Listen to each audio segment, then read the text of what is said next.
death knell of Oslo means a Palestinian state is not in the cards in the so-called West Bank. What should the United States do regarding the sovereignty of Judea and Samaria? I believe what the president did in his first term is sort of a clear indicator. The first thing he did, he made it very clear that it's not illegal, it's not a violation of international law for Israelis to live in Israel.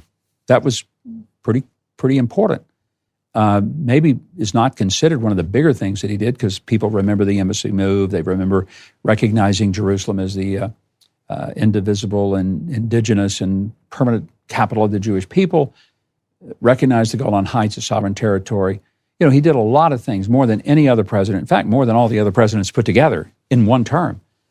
So the indication is that his policies haven't really changed.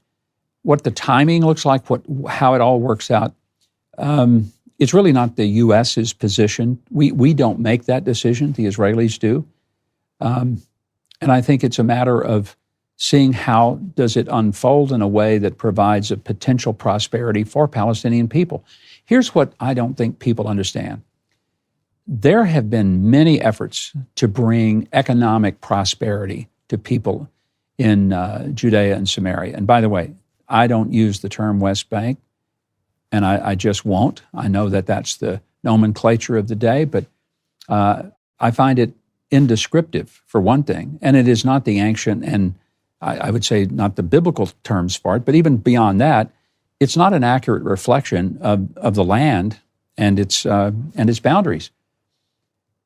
But the attempts, a great example, several years ago, I was in Judea and I visited the SodaStream plant that they had built, 1,100 workers, 700 were Palestinian, 400 were Israeli. There were Jews, Muslims, there were men and women, Palestinian, Israeli, all working side by side in a place that was extraordinary because in this facility, these people were not looking at each other like enemies. They were neighbors, and they worked together. Their families even socialized together because they found out that these people aren't horrible people.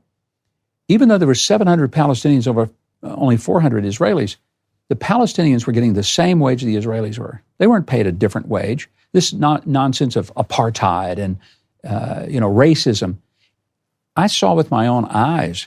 And by the way, I was given permission to go talk to anybody in the factory.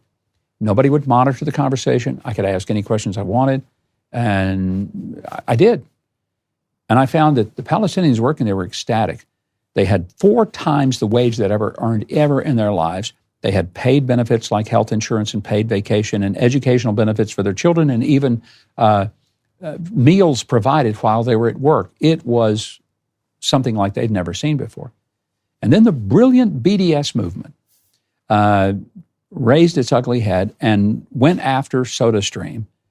And the result of the pressure was that SodaStream had to close that plant, move it, I think, near Netanya, but in an undisputed area where even the UN can't say it's not Israel. And the result was all those 700 Palestinians lost the best job they ever had and all the benefits and went back to live in poverty. So who won that? Who benefited from that? Nobody. And it's that kind of thing that the world never understands and doesn't see. Israelis are constantly just vilified. It's like they're trying to make life miserable. Every Israeli I know personally, and I'm sure there are exceptions, but every Israeli I know is not interested in violence, and they're not interested in making life miserable for Palestinians, but they've lost their patience with Palestinian Authority leadership that says that if you kill a Jew, we'll reward you with a lifetime pension, and if you die from it, your family will get a pension. We'll name a street or a park after you. That's pay for slay. And when you create a culture that from the time a child is 5, 6 years old that says your greatest goal in life is to kill Jews, I'm sorry, but that's a culture that doesn't have the right to exist next to the very people that you've been told one day you'll grow up and kill them. I think that is such an important point, especially because there's so many myths out there about places like, for example, Bethlehem. You've been to Bethlehem. I've never been to Bethlehem because if I were to drive into Bethlehem, I would almost certainly be murdered. Yeah. But Bethlehem itself. I'm not standing next to you when you go, okay? I'm just telling you that. I wear a yarmulke. I'm not very popular there, but you're going to be in trouble. I mean, what people don't understand is, and if you've ever been here, obviously, you know that there are giant red signs outside of Bethlehem that basically say that if you are an Israeli citizen and you make a wrong turn here, the Israeli government cannot be held responsible for your safety. There is no similar sign for Arabs who drive from these areas, Israel. If you get past a roadblock and you go into Israel, you have a normal day and then you go back home. And so maybe you can talk a little bit about how Bethlehem has changed in the 50 years you've been visiting it. When I first came here, Bethlehem was a wonderful, hospitable community. It was made up of about 80% of Arab Christians. They ran the best stores and not just souvenir shops with trinkets, but with some of the finest artists that made everything from olive wood furniture, olive wood art pieces that for one's home. And it was just a delightful place to go. In the 80s, and then especially in the 90s, when the Muslims came in and radicalized the population, they burned out their own Arab neighbors and really family members, if you will, closed down their shops, put them out of business. Many of them came to Jerusalem. Many of them just never had another place to be. They turned Bethlehem into a very different place where now it's 80% Muslim, and it's a very different place. And it's not the kind of place that you will feel as comfortable as once was. I'm not saying that everybody there is a radical, because that's not true. There are Christians there that love God. There are a lot of people that are not radicalized. But the leadership and the prevailing culture is dramatically different than it once was. You mentioned Oslo, and I'll give you a good example of why Americans don't get it. Under Oslo, everybody was supposed to have their holy sites protected, preserved, and accessible, no matter whether they were Jew, Christian, Muslim.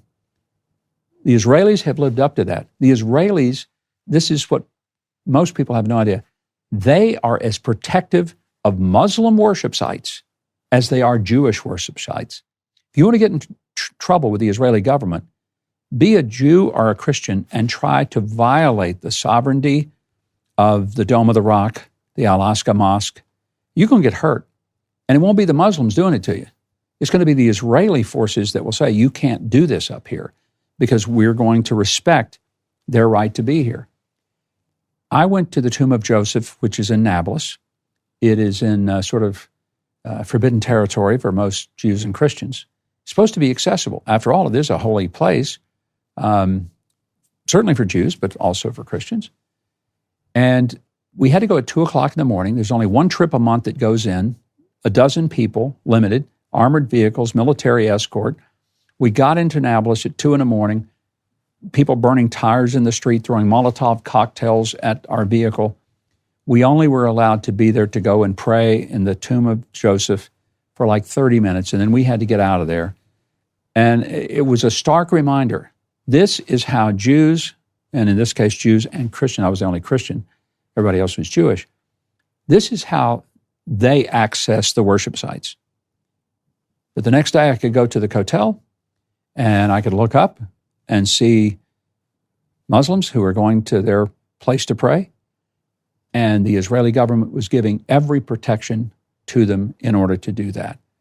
That's the dual sort of application of law that Israelis live with every single day. And I would say that Christians live with every single day.